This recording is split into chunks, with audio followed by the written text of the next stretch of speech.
बिस्मिल्लाहिर्रहमानिर्रहीम। अस्सलाम वालेकुम।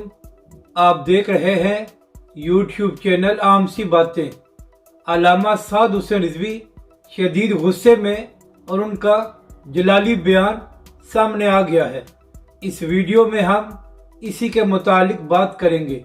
नाज़रीन कराम, 2 दिन पहले जो वाक़या मदीना शरीफ में पेश आया है, उसके बाद हर मुसलमान का दिल दुखा हुआ है और सब लोग यही सोच रहे हैं कि ये लोग कैसे जाहिल थे जिन्होंने मदीना शरीफ के अदब का ख्याल नहीं किया। तो इसी हवाले से तहरीक लब्बई के सरबरा अल्लामा साद हुसैन रिजवी का एक अहम बयान सामने आया है। अल्लामा साद हुसैन रिजवी ने कहा कि मदीना शरीफ और रोज़ा रसूल सल्लल्लाहु अलैहि वसल्लम वो जगह है जहाँ पर बड़े बड़े औलिया और सूफिया कराम अपनी सांसें रोक कर खड़े होते हैं कि कहीं बेअदबी न हो जाए। ये लोग कैसे जाहिल थे जो अपने झूठे लीडर की मोहब्बत में मदीना शरीफ का अदब भूल गए और वहाँ पर नारेबाजी की।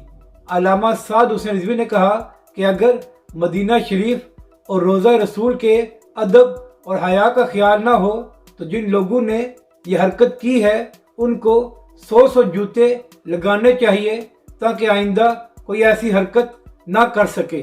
तहरीक लब्बई के सरबराह ने मजीद कहा कि इमरान खान साहब बातें तो रियासत मदीना की करते हैं, लेकिन उन्होंने अपने कारकुनों को ये नहीं सिखाया कि मदीना शरीफ का अदब क्या है।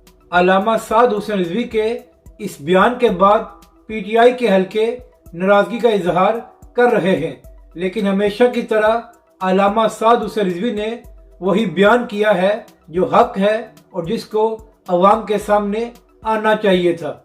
अपनी राय का ज़रूर इजहार करें कि आपको ये वीडियो कैसी लगी और हमारे इस चैनल को भी सब्सक्राइब करें।